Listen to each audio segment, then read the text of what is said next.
Сначала на совещание ходил я, потом на совещание стал ходить уже не я, а мне при этом никто ничего не сказал. Просто в какой-то день вместо меня туда пришел другой человек, а я остался сидеть в своем кабинете. И знаете, что самое интересное? Я этот момент видел заранее. Я видел, к чему все идет, еще задолго до того, как это случилось. Просто сделать с этим я уже ничего не мог. Я дважды поднимал чужой бизнес, и дважды меня убирали. Причем по одной и той же схеме. И сегодня я расскажу по какой. Потому что если ты работаешь в чужом деле, эта схема однажды придет и за тобой. Расскажу по порядку. Была у меня менеджерская позиция. По сути, я был директором. Я пришел на предприятие, а там, скажем так, был относительный упадок. Дела шли очень вяло. И мы начали это развивать, шаг за шагом, настраивать процессы, наводить порядок, вытаскивать все наверх. А это, я вам скажу, нелегкая работа. Поднимать то, что в упадке. Когда нет системы, когда люди работают как попало, когда никто ни за что не отвечает. И тебе все это нужно собрать воедино. Это месяцы, это нервы, это когда ты тащишь на себе то, что должны тащить несколько человек. И в результате добились довольно-таки хороших результатов.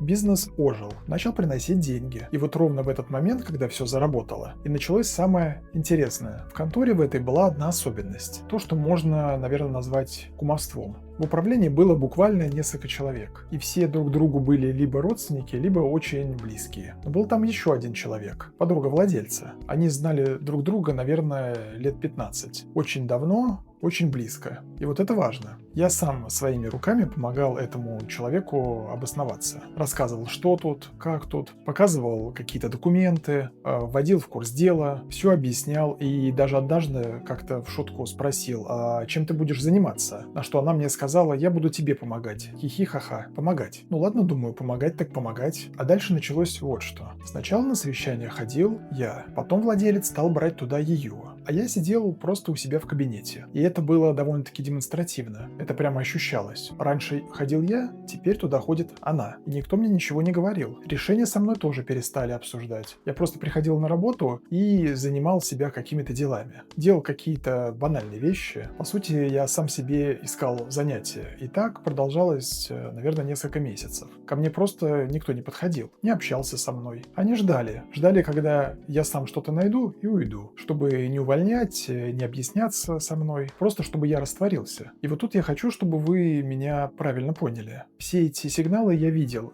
с самого начала. Я не сидел и не думал, что все прекрасно. Я очень хорошо понимал, к чему все идет. Но сделать я ничего не мог, потому что статус этого человека 15 лет дружбы с владельцем, и он мне не оставлял никаких рычагов. Я не мог прийти и сказать либо я, либо она. Этот разговор бы очень быстро закончился. В чужом бизнесе ты так вопрос не ставишь. И вот это, если честно, очень психологически тяжело. Когда вчера вы были вместе, все делали вместе, а потом человек просто переключается на другого, и ты для него просто перестаешь существовать. Причем ты приходишь каждый день на работу, видишь этих людей, здороваешься, а внутри уже все у тебя понятно. И они знают, что ты уйдешь. Ты знаешь, что ты уйдешь. Но все делают вид, что вроде как все нормально. И вот это ожидание находиться в такой подвешенности, в таком подвешенном состоянии, она очень сильно выматывает, чем если бы просто пришли и прямо сказали. Но прямо никто никому ничего не говорит, потому что прямо это надо объяснять. А так вроде само рассосется. Как понять, что тебя выдавливают? Вот тут я бы хотел немного остановиться и рассказать важную вещь. Раз уже я через все это прошел,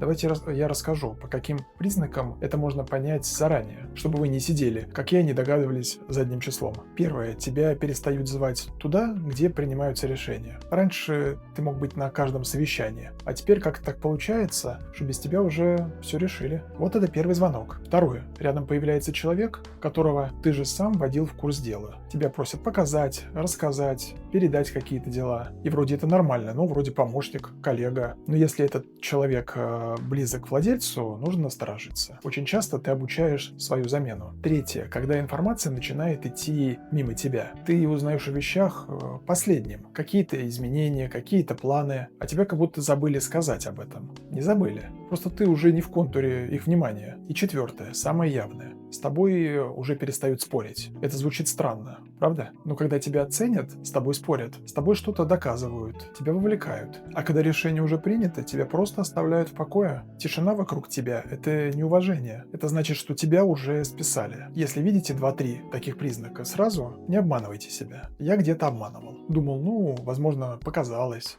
не показалось. И знаете, что было дальше? Дальше самое показательное. Следующую свою работу я нашел с подачи того же самого товарища, и это был его знакомый. И поначалу я подумал, ну вот вроде нормальные люди, по рекомендации, вроде все честно. И там повторилось все ровно то же самое, слово в слово, один в один. И знаете, что странно? Я ведь видел эту схему, я уже через это проходил, казалось бы, должен был распознать сразу, но вначале все всегда выглядит хорошо. Тебя зовут, тебе рады, тебе обещают что-то, и ты думаешь, ну этот-то другой, этот по-человечески относится. А оказывается нет. Просто схема эта запускается не сразу. Она запускается тогда, когда ты уже сделал самое тяжелое. Я снова туда пришел, снова начал развивать, снова все выстроил и поставил на ноги. И проработал я там, кстати, почти столько же по времени, сколько и на прошлом месте. А когда все уже было развито, все уже работало, он просто посадил туда свою команду. Причем история была еще более мутной. Мне говорили одно, а на деле получилось совершенно другое. Рассказывали про какие-то планы, про то, что вот-вот все изменится, а по факту нужно было только одно, чтобы я просто ушел. Тогда, когда самое тяжелое уже было сделано, когда бизнес уже приносил доход. И вот в этот момент у меня все и сложилось окончательно. Потому что один раз это может быть случайность. Не повезло, возможно, плохой человек, но бывает. Но 2 раза подряд по одной и той же схеме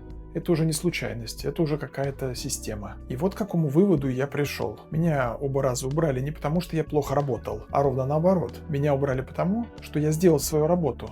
Поднял бизнес, наладил все процессы, и после этого стал не нужен. Понимаете, в чем шутка? Пока бизнес в упадке, ты ценен, ты нужен, тебя зовут, тебя держат, с тобой советуются. А как только ты все наладил, ты превращаешься в расход, в лишнюю статью, которую можно заменить или оптимизировать своим человеком. И по-человечески ты сидишь и думаешь, ну как же так? Я же столько сделал. Так же не должно быть по-человечески, да? Не должно. Но там, где крутятся большие деньги, по-человечески не работает. Там другие принципы. И то, что для тебя может звучать как предательство или выглядеть, для них это обычное деловое решение. Им это даже не кажется чем-то плохим. Вот это надо понять и принять. Не обижаться, а понять, как это устроено. И еще одна важная штука. Обратите внимание, в обоих случаях дело было в близких отношениях внутри компании. В первом подруга владельца, во втором свой человек. И это не случайно, потому что там, где владельца окружают свои близкие проверенные, наемник всегда будет чужим, как бы хорошо ты ни работал. Ты можешь быть в десятки раз компетентнее, но ты не 15 лет дружбы. И когда встанет выбор оставить эффективного чужого или неудобного своего, выберут своего почти всегда. Это не про твои способности, это про то, что родство и дружба для таких людей важнее результата, и спорить с этим бесполезно. Это надо просто знать и закладывать свои решения. Какой из этого можно сделать вывод? Если ты работаешь по найму, первое, продвигай свои интересы сразу. Не по принципу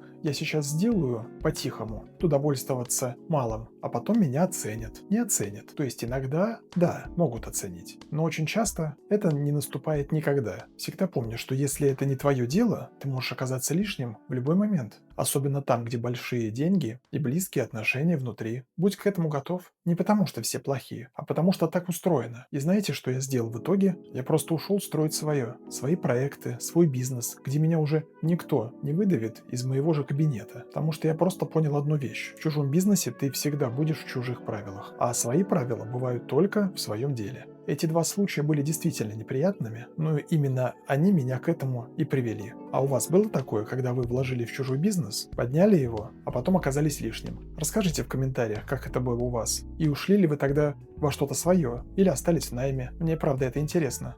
До встречи.